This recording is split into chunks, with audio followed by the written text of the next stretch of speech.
이제 노아가 이제 방주에서 드디어 나오게 되었습니다. 네, 노아가 방주에서 나와서 한 첫 번째 일이 무엇이었냐면 바로 제사 드리는 것이었습니다. 하나님 앞에 예배하는 것이었습니다. 우리가 노아가 예배했다라는 이 대목을 묵상하면서 노아의 예배를 통해 우리가 생각해야 할 몇 가지를 발견합니다. 우리가 무엇을 마음에 담고 살아야 하는지 우리가 생각해 볼 몇 가지 그런 요소들을 발견하게 되는데, 노아의 예배를 통해서 첫째, 무엇이 가장 중요한지를 우리가 생각해야 합니다. 삶 가운데 무엇이 가장 중요한 주제인가? 노아가 예배했다라는 것은 노아를 통해 새로운 인류 역사를 이제 쓰시고자 하셨는데, 그래서 노아를 구원하신 것이잖아요. 가족과 함께.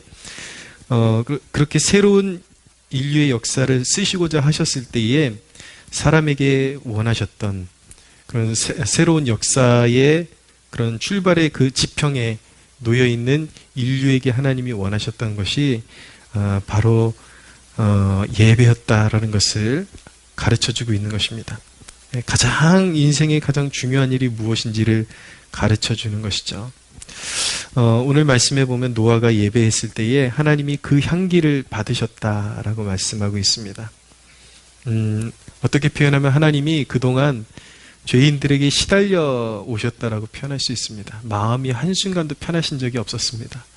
사람들이 하나님을 등지고 그렇게 패역한 삶을 살아가는 것을 보시면서 하나님의 마음에 쉼이 있은 적이 없으셨죠. 그렇게 죄인들에게 시달려 오시던 그런 하나님의 지친 마음을 만져드리는 예배, 그 예배가 바로 노아가 하나님 앞에 올려드린 예배였던 것입니다. 사람들의 반역과 죄악에 지쳐 계시던 하나님이 이 정결한 그런 짐승들, 그러니까 정결한 제물로 드린 이 예배를 받으시고 매우 흡족해 하셨습니다. 21절 서두에 보면 여호와께서 그 향기를 받으셨다라고 말씀하고 있잖아요. 죄악된 세상에서 돌이켜서 온전히 정결한 예배를 드리는 것, 올려드리는 것, 이것이 무너진 삶의 회복의 첫 단추인 것입니다. 우리가 예배를 워십이라 그러는데, 워십의 가장 궁극적인 의미는 최고의 가치를 하나님 앞에 올려드리는 것이거든요. 하나님의 그 거룩하시고 완전하신 이름에 합당하신 그 예배를 올려드리는 것이 워십입니다. 오늘 노아가 방주에서 나와서 번제를 드렸다고 말씀하고 있는데, 이 번제에는 참 예배의 정신이 녹아져 있는 것입니다.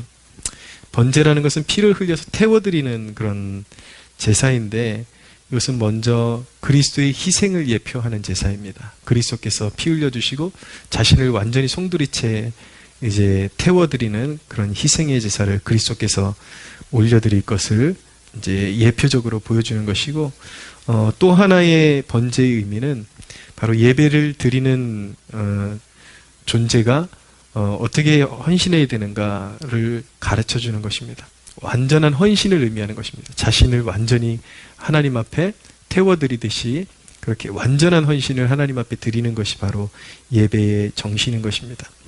근데 노아가 그렇게 그런 아름다운 정신을 그대로 마음에 담고 하나님 앞에 번제를 드렸을 때 그것이 하나님께서 그 향기를 받으셨다라고 말씀하고 있는 것이죠. 오직 그리스도의 그런 십자가의 은혜를 붙들고 내 삶을, 그리스도께서 나를 위해서 희생하셨으니 이제 내 삶을 온전히 오롯이 하나님을 위해서 드리겠습니다. 이 마음을 담는 것이 예배입니다. 그래서 우리가 종종 부르는 찬양 가운데 오 놀라운 십자가라는 찬양의 한 소절을 보면 놀라운 사랑 받은 나 몸으로 잼을 삼겠네, 이런 구절이 있는데, 이것이 바로 진정한 하나님께서 받으시고자 하는 예배의 그런 모든 요소들을 가장 잘 함축한 그런 구절이라고 말씀드릴 수 있습니다. 하나님께서 어떤 예배를 원하시는가? 놀라운, 세상 그 무엇으로도 비견할 수 없는 그 십자가의 은혜로 그 놀라운 사랑 받은 나 몸으로 재물 삼겠네. 그러니까 단순히 몸을 이야기하는 것이 아니라 우리의 전인격을 담아서 하나님 앞에 그렇게 삶을 쏟아드리는 것이 바로 예배라는 것을 배우게 되는 것이죠. 예배는 공적 예배와 삶의 예배 모두 중요합니다. 어느 한쪽으로도 치우쳐서는 안 됩니다. 그러나 분명한 것은 공적 예배에 승리해야 삶의 예배가 드려질 수가 있죠. 모이기를 패하는 세대는 공적 예배를 무시하고 삶의 예배를 자꾸 이야기합니다. 이것은 순서가 잘못된 것입니다. 하나님 사랑이 없이는 이웃 사랑이 불가능한 것처럼, 진정한 사랑이 불가능한 것처럼 공적 예배가 성공해야, 승리해야, 공적 예배에서 승리해야 삶의 예배로 이어질 수가 있는 것이죠. 하나님께서 우리를 구원하실 때 우리에게서 가장 받으시기를 원하시는 것이 무엇이냐면 바로 이런 마음을 다한 예배를 받으시기를 원하신다라는 것입니다. 내 옛사람이 죽어짐을 선언하고 이제는 불순종하던 이전의 모든 삶을 완전히 이제 정리하겠습니다라는 마음을 담아서 내 삶을 전부 주님께 쏟아드립니다라는 그 각오와 결단으로 드리는 예배, 그 예배를 가장 소중하게 여기시고 그 예배를 원하시고 바로 그런 예배를 회복해야 우리의 삶 가운데 진정한 영적인 의미에서 진정한 삶의 회복이 주어진다라는 것을, 시작된다라는 것을 우리 세대 모두가 알아야 하는 것입니다. 하나님이 기뻐하시는 예배는 구원받은 자녀들에게 가장 중요한 주제입니다. 많은 사람들이 삶의 회복을 원하죠. 그러나 간구하지 않아도 하나님께서 우리에게 채워주기를 원하시는 부분에 대해서 우리는 집중할 것이 아니라 본질이 무엇인지를 더 염두에 두고 하나님을 추구하는 일에 인생을 우리가 쏟아들이면 그 결과로서 하나님께서 좋은 것들을 우리에게, 우리의 삶에 허락하신다라는 것을 알아야 되는 것입니다. 시편 34편 9절에서 10절에 보면 이런 말씀이 있는데, 너희 성도들아 여호와를 경외하라. 그를 경외하는 자에게는 부족함이 없도다. 젊은 사자는 궁핍하여 줄일지라도 여호와를 찾는 자는 모든 좋은 것에 부족함이 없으리로다. 할렐루야. 예, 인생의 가장 우선순위가 무엇입니까? 가장 중요한 것은 하나님을 섬기는 것입니다. 공예배도 중요하고 그 예배의 자세를 가지고 예배의 삶을 살아내는 것, 온전히 하나님 중심으로 삶을 살아내는 것이 그만큼 중요하다는, 하나님을 경외하는 자들에게 모든 좋은 것에 부족함이 없으리로다. 하나님께서 그렇게 말씀하시는 것입니다. 하나님께서 그 일을 위해서 우리를 부르셨는데 아직도 삶을 방황하면서 결단하지 못하고 하나님을 섬기는 일이 아직도 차선이라면 그 인생 얼마나 안타까운 인생입니까? 밖에서도 인생의 회복의 길을 찾지 못하고 또 교회에 와서도 회복의 길을 찾지 못한다면 얼마나 안타깝습니까? 바로 선한 열매들을 바로 발 앞에 두고도 그걸 취하지 못하는 그런 어리석은 모습들이 얼마나 많습니까? 인생의 가장 소중한 것, 정말 여러분들의 인생에 정말 가장 소중한 것이 하나님과의 관계 회복이고 그 관계에 집중하는 것이라는 것을 알게 되면은 여러분들이 그렇게 목말라하는 필요에 그렇게 집중할 필요가 없습니다. 오히려 여러분들이 목말라하는 그 필요에 집중하지 말고 하나님께 집중하십시오. 느헤미야서, 에스라서에 보면은 반복되는 특이한 그런 말씀이 있는데, 구절이 있는데, 에스라가 고백할 때에 늘 하나님의 선하신 손길이 나와 함께 하심으로, 이런 구절이 있습니다. 하나님의 선하신 손길이 나와 함께 하심으로. 하나님이 인생의 가장 우선순위가 되면 삶의 그런 고비고비마다, 구석구석마다 하나님의 도우시는 손길이 함께하는 것을 늘 발견할 수 있게 되고 경험할 수 있게 되는 것입니다. 바로 그 축복이 여러분들의 축복이 되기를 주님의 이름으로 축원합니다. 인생의 가장 소중한 것은 예배의 삶을 사는 것입니다. 가장 우선순위인 것입니다. 두 번째로 우리는 무엇을 생각해야 하는가? 은혜만이 살 길임을 생각해야 합니다. 이 방주 사건은 구원의 모형을 보여주는 것입니다. 그러니까 이 방주를 통해서 대홍수에서 노아의 가정이 구원받는 이 사건은 그런 예수 그리스도로 말미암은 완전한 구원에 해당되는 것이 아니라 그 예수 그리스도께서 이루실 구원의 사건을 예표적으로 보여주는 것이기 때문에 그 사건 자체에는 좀 어떤 불완전성 같은 것이 거기에 들어 있습니다. 무슨 얘기냐면 하나님께서 노아의 방주를 통해서 노아의 가족을 구원하셨는데 그 구원을 맛보고도 노아의 가족들이 또 새로운 인류가 거기서 출발하게 되면서 특별히 함 족속 노아의 세 아들이 있잖아요. 셈과 함과 야벳이 있는데 이 특별히 함 족속을 통해서 끊임없이 또 죄악이 번져갑니다. 관영합니다. 그러니까 이 노아의 방주 사건은 그 그리스도와 교회를 예표하는 그런 사건이기도 하지만 이것 자체로는 완전성이 있는 것은 아니었다라는 것이죠. 또 인류는 계속해서 타락해 갑니다.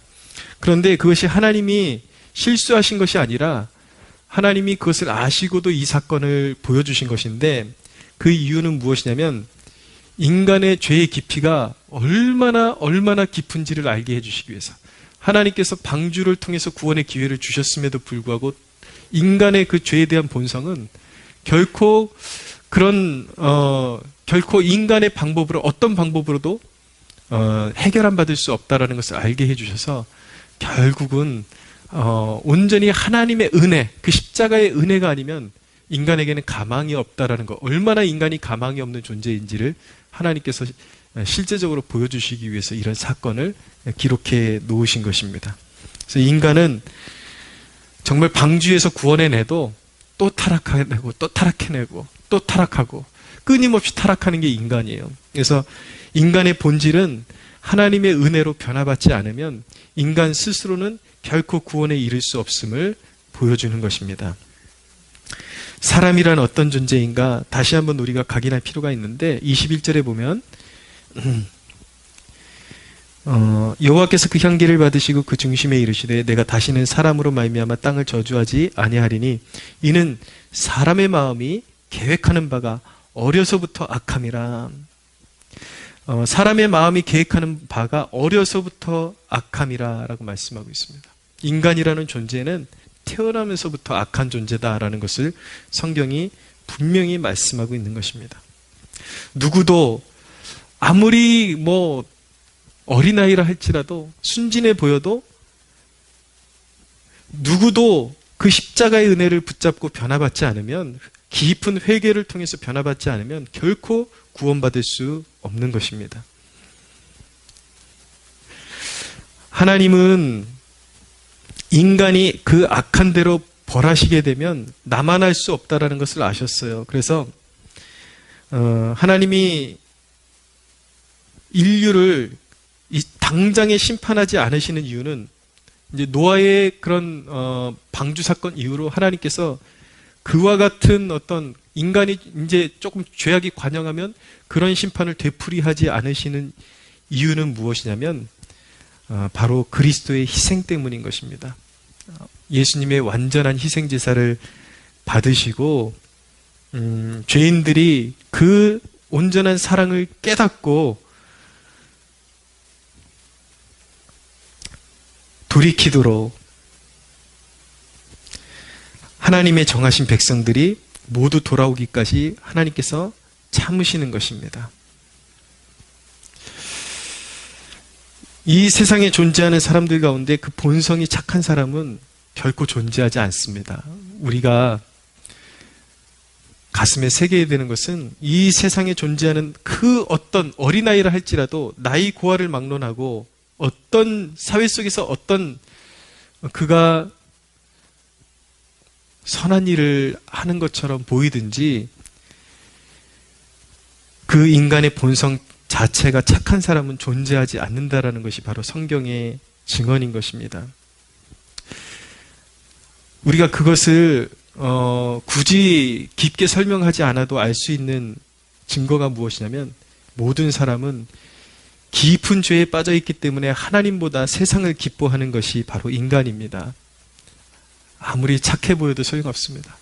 인간의 본성 그 자체로는 하나님보다 세상을 더 사랑하는 것이 인간의 본성인 것입니다. 그래서 여러분, 내 자신이 정말 주님을 기뻐하는 존재가 되기까지는 안도해서는 안 되는 것입니다. 여러분들 늘 내 자신의 삶의 우선순위가 진정으로 바뀌어 있는지, 정말 하나님 중심으로 살고 있는지 늘 스스로에게 묻고 되짚어야 하는 것입니다.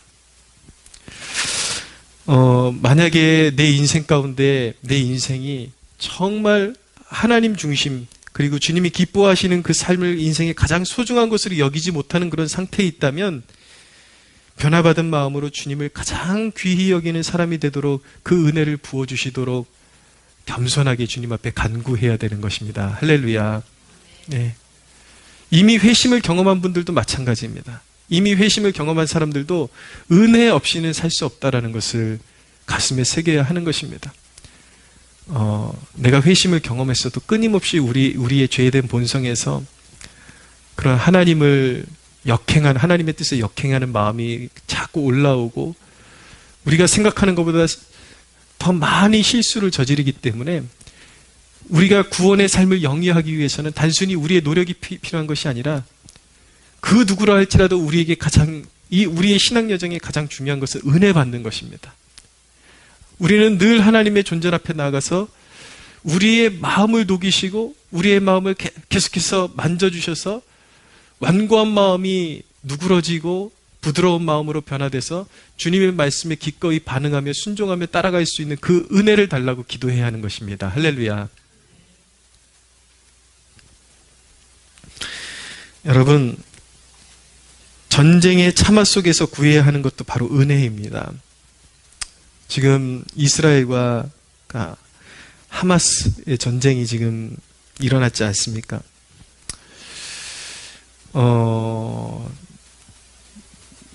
다 걱정이지만 제일 걱정됐던 게, 너무 이렇게 인상에서 지워지지 않는 사진 한 장을 보게 되었는데, 어린아이들을 이 하마스가 닭장에다 가둬놓고 가둬놓은 그런 사진을 보면서 이 아이들이 어떻게 될 것인가 참 걱정이 많이 되고, 그 사진을 보는 순간 하나님 앞에 기도하지 않을 수가 없었는데, 이 아이들이 얼마나 두려울까, 얼마나 공포에 시달리고 있을까.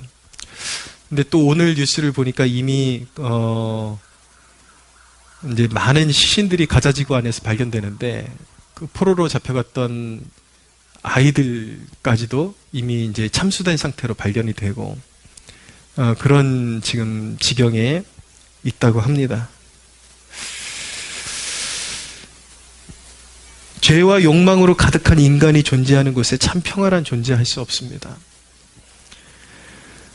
그래서 우리가 그 참혹한 광경을 목격하면서 기도해야 되는 것은 바로 합력하여 선을 이루시는 하나님의 은혜만이 살 길이다. 인류의 살 길이고 이스라엘과 팔레스타인의 살 길이다라는 것을 우리가 깨닫고, 서로 분노로 가득 차 있는 그것을 인간의 힘으로 막을 여지는 없겠지만, 그 모든 인간의 그런 불행한 역사들을 선하게 바꾸실 수 있는 능력을 하나님이 지니셨음을 믿고, 우리는 지금 늦었다라고 생각할 것이 아니라, 우리는 다 이해할 수 없지만 그 사건을 통해서 하나님의 영광이 드러나게 하시고 모든 상처를 싸매시는 하나님의 역사가 일어나게 해달라고 우리는 기도해야 할 것입니다. 할렐루야. 그런 와중에 하나님의 그런 합력하여 선을 이루는 그 모든 하나님의 능력 가운데서 악인들이 소멸되고 그곳에 영적인 구원의 역사들이 일어나도록 우리는 기도해야 할 줄로 믿습니다. 할렐루야. 네. 온갖 불의와 악의가 가득한, 그리고 인간의 그런 연약함으로 가득한 세상의 살 길은 하나님의 은혜밖에는 없습니다. 그것을 치유할 길은 은혜밖에 없습니다. 우리가 정말 눈물로써 구해야 되는 그 일은 하나님의 은혜가 우리의 삶 가운데, 그 참혹한 땅 가운데 드리워지게 해달라고 기도해야 하는 것입니다. 자, 세 번째, 노아의 예배를 통해서 우리가 깊이 생각해야 될 것은 평범한 날들의 소중함에 대해서 생각해야 합니다. 22절을 보십시오. 땅이 있을 동안에는 심음과 거둠과 추위와 더위와 여름과 겨울과 낮과 밤이 쉬지 아니하리라.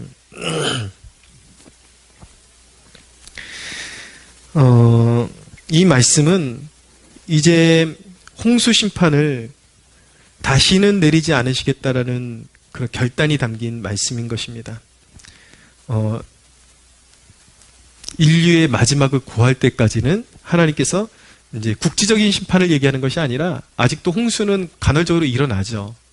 그렇지만 그런 국지적인 심판을 얘기하는 것이 아니라 인류를 완전히 갈아엎는 차원에서, 완전히 인류를 종식시키는 차원에서의 홍수 심판은 이제 내리지 아니하시게. 그런 대심판은 가장 끝에 이제 완전한 대심판이 이루어지기 전까지는 하나님께서는 이제 그 정도의 심판은 내리지 아니하시겠다. 그래서 사계절이 계속 돌아가게 만드시고 낮과 밤이 있고 그렇게 이제 심고 거두는 일을 하나님께서 끝까지 이제 인류 역사의 끝까지 보존해 주시겠다라는 약속을 주고 계신 것인데, 이런 그런 사계절이 바뀌고 평범한 이 날들이 바로 하나님께서 주신 유예 기간이라는 것을 우리가 알아야 됩니다. 그냥 마냥 즐겁게 살라고 주신 그런 시간이 아니라, 심판이 원래 지금 당장 이루어져야 되는데, 하나님께서 인류에게 어떤 새로운 기회를 주시기 위해서 마지막 심판이 있을 때까지는 유예 기간으로서 한번 잘해봐라. 그런 이제 하나님께서 마음으로 주신 것이 우리가 살고 있는 이 시간이요, 공간이요, 이 아름다운 계절, 한복판에 우리가 살고 있는 것이 하나님께서 우리에게 주신 인생의 기회로서 주신 선물이다라는 것을 알아야 하는 것입니다. 그러면 하나님께서 우리가 이런 시간들 속에, 하나님께서 주신 기회들 속에 살아갈 때 어떤 태도를 가지고 살아가기를 원하실까? 그것을 베드로후서 3장이 분명히 말씀하고 있는데 들어보십시오. 그러나 주의 날이 도둑같이 오리니 그날에는 하늘이 큰 소리로 떠나가고 물질이 뜨거운 불에 풀어지고 땅과 그 중에 있는 모든 일이 드러나리로다. 이 모든 것이 이렇게 풀어지리니 너희가 어떠한 사람이 되어야 마땅하냐? 이 질문 가슴에 새겨야 됩니다. 하나님께서 주신 우리의 인생, 지금이라는 귀한 시간 동안에 어떠한 사람이 되어야 마땅하냐? 스스로에게 물어야 되는 것입니다. 예. 어떠한 사람이 되어야 마땅하냐? 그런데 성경이 친절하게 대답을 주고 계십니다. 거룩한 행실과 경건함으로 하나님의 날이 임하기를 바라보고 간절히 사모하라. 그날에 하늘이 불에 타서 풀어지고 물질이 뜨거운 불에 녹아지려니와 우리는 그의 약속대로 의가 있는 곳인 새하늘과 새 땅을 바라보도다. 할렐루야. 예, 경건한 행실과 거룩함으로 새하늘과 새 땅을 바라보고 세상을 본받지 말고 굳건한 믿음을 지켜나가면서 살아야 된다라는 것을 말씀하고 있는 것입니다. 우리에게 허락된 이 시간들이 긍휼로 주어진, 하나님의 긍휼과 자비로 주어진 한시적인 기회이자 선물이라는 것을 한순간도 잊지 마십시오. 여러분은 그 기회 속에 무엇을 위해 더 많은 시간을 할애하고 에너지를 소모하고 있는지 점검해 보십시오. 아직도 세상을 위해서, 세상 즐거움을 위해서, 세상을 위해서 더 많은 시간들을 할애하고 있습니까? 아니면 하나님을 알아가고 하나님을 기쁘시게 하는 일에 더 많은 시간을 할애하고 있습니까? 마지막 심판의 때에 예수님께서 말씀하시기를 양들은 오른편에, 염소들은 왼편에 두리라고 말씀하시고, 오른편의 양들은 영생을 받게 될 것이고 왼편의 염소들은 영벌에 들어가리라고 말씀하셨습니다. 예. 오른편에 있는 양들은 그 믿음을 가지고, 굳건한 믿음을 가지고, 나를 구속하신 그 믿음을 가지고 이 세상에 약하고 눈물을 흘리고 절망 가운데 있는 영혼들을 잘 섬긴 백성들이 바로 양들이라고 말씀하고 있고, 염소들은 눈물 흘리고 한숨 짓고 절망에 놓여 있는 그 영혼들이 부르짖는 소리를 외면했던 사람들이 바로 염소다라고 말씀하고 있습니다. 한숨 짓는 백성들을 섬기고 복음으로 그들을 섬기고 섬긴 것이 바로 주님이 섬김을 받은 것이라고 그렇게 말씀하고 있는 것입니다. 여러분에게 할애된 것들이 믿음에 합당하게 사용되고 있습니까? 여러분은 염소입니까? 양입니까?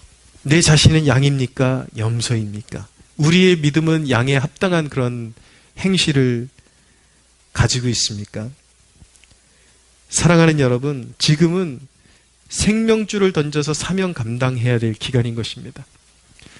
인류의 역사, 유예기간으로 주신 그 기간 동안의 시간 동안에 주님이 가장 심혈을 기울여서 감당하라고 주신 사명이 무엇이냐면, 너희는 가서 모든 민족을 제자로 삼아 아버지와 아들과 성령의 이름으로 세례를 베풀고 내가 너희에게 분부한 모든 것을 가르쳐 지키게 하라. 할렐루야.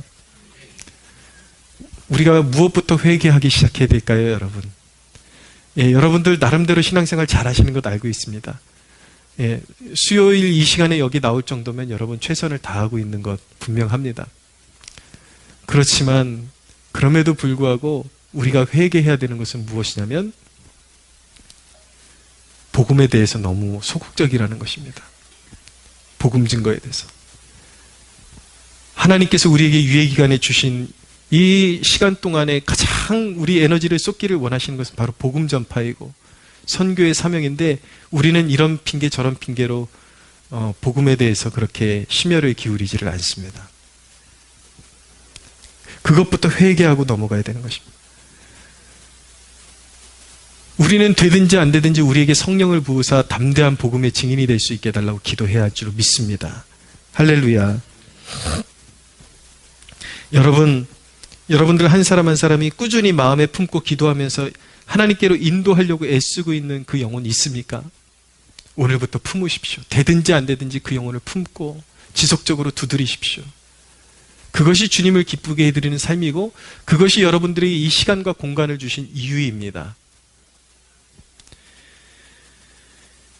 사랑하는 여러분, 우리의 평범한 날들이 우리를 향한 하나님의 큰 호의라는 사실을 한순간도 잊지 않게 되기를 주님의 이름으로 축복합니다. 우리 하나님께 영광의 박수 올려드리겠습니다.